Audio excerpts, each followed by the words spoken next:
کبھی آپ نے سوچا کہ ہم جس سے فریادیں کرتے ہیں وہ کون ہے؟ یہ کائنات کس کی تخلیق ہے؟ دنیا میں کتنی سرگرمیاں ہیں جس بات کا اعلان کرتی ہیں کہ اس دنیا کا پیدا کرنے والا وہ ہے جو زندہ و جاوید ہے۔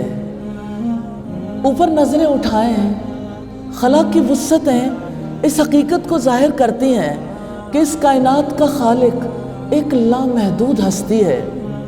وہ اپنی ذات میں، اپنی صفات میں وسعتیں رکھتا ہے۔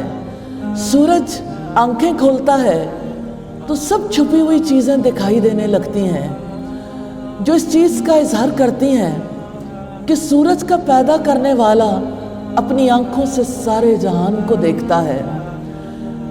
لیکن کتنی عجیب بات ہے کہ انسان کے پاس وہ قوت نہیں ہے کہ اپنے پیدا کرنے والے کو دیکھ سکے۔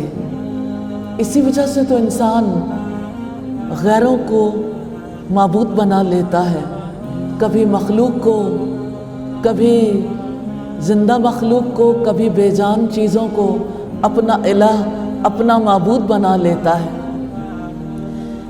ایمان والا تو وہ ہے جو اس حقیقت کو جان لے کہ جو کچھ نظر آ رہا ہے وہ کسی کا پیدا کیا ہوا ہے، کسی کا عطا کیا ہوا ہے۔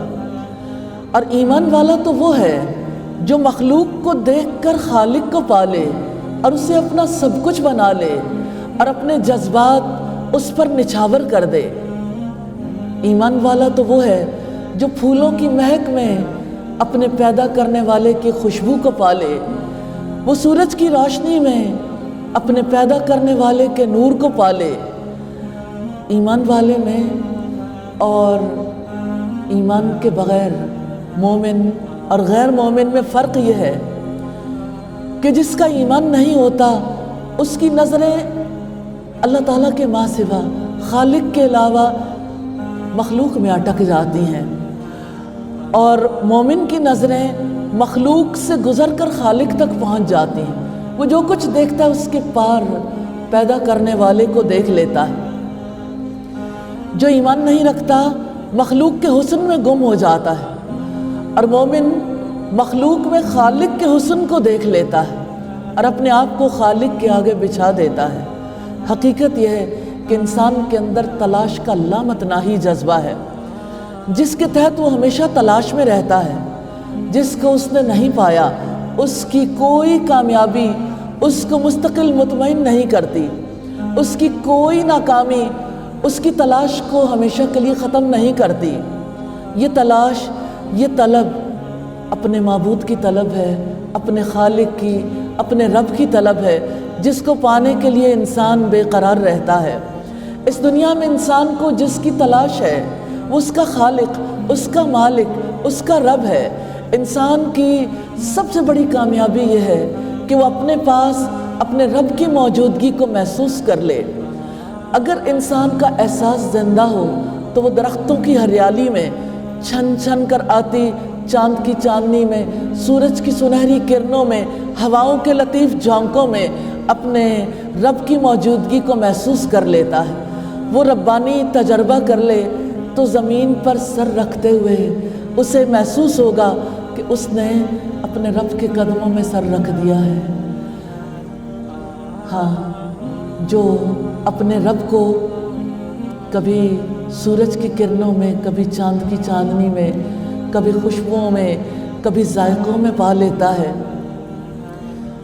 اس کے لیے اللہ تعالیٰ کی یہ دریافت، اللہ تعالیٰ کی ذات کے بارے میں یہ فیلنگز، اس کی یہ کیفیت اس کو کس مقام پر لے جاتی ہے۔ جانتے ہیں، ایک سجدے میں پڑے ہوئے انسان کو اپنی ذات کو دیکھیں یا کسی اور کو، اس کے بارے میں رب کہتا ہے وَاسْجُدْ وَاقْتَرِبْ، سجدہ کرو اور قریب ہو جاؤ۔ لیکن سجدوں میں کتنا فرق ہے۔ ایک وہ سجدہ ہے جو اللہ تعالیٰ کی ذات کے لیے اس کی پہچان کے بعد ہوتا ہے، اور ایک وہ سجدہ ہے جو یوں ہی عادتاً انسان کر لیتا ہے، یا بوجھ سمجھ کے یا ذمہ داری سمجھ کے کر لیتا ہے۔ انسان اعلیٰ اور برتر ذات کی تلاش میں ہے۔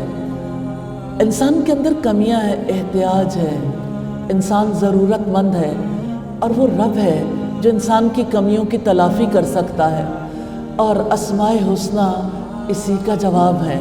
رب العزت نے فرمایا وَلِلَّهِ الْأَسْمَاءُ الْحُسْنَى فَادْعُوهُ بِهَا، اور سب اچھے نام اللہ تعالیٰ کے ہیں، اسے ان ناموں سے پکاریے۔ نام سے مراد نام نہیں بلکہ اس کی صفات، ایٹریبیوٹس ہیں، یعنی تمام اچھی صفات اللہ تعالیٰ کے لیے ہیں۔ اسماء حسنی رب کی رحمت کے دروازے ہیں۔ اللہ تعالیٰ نے اپنی کتاب میں ان دروازوں کو کھولا ہے تاکہ ہم اس راستے سے گزر کر اپنے رب کی رحمتوں کی دنیا میں پہنچ جائیں۔ یہ اسماء حسنی ہمیں اپنے رب سے جوڑتے ہیں اور دنیا کے اندھیروں سے نکال کر روشنی میں لے آتے ہیں۔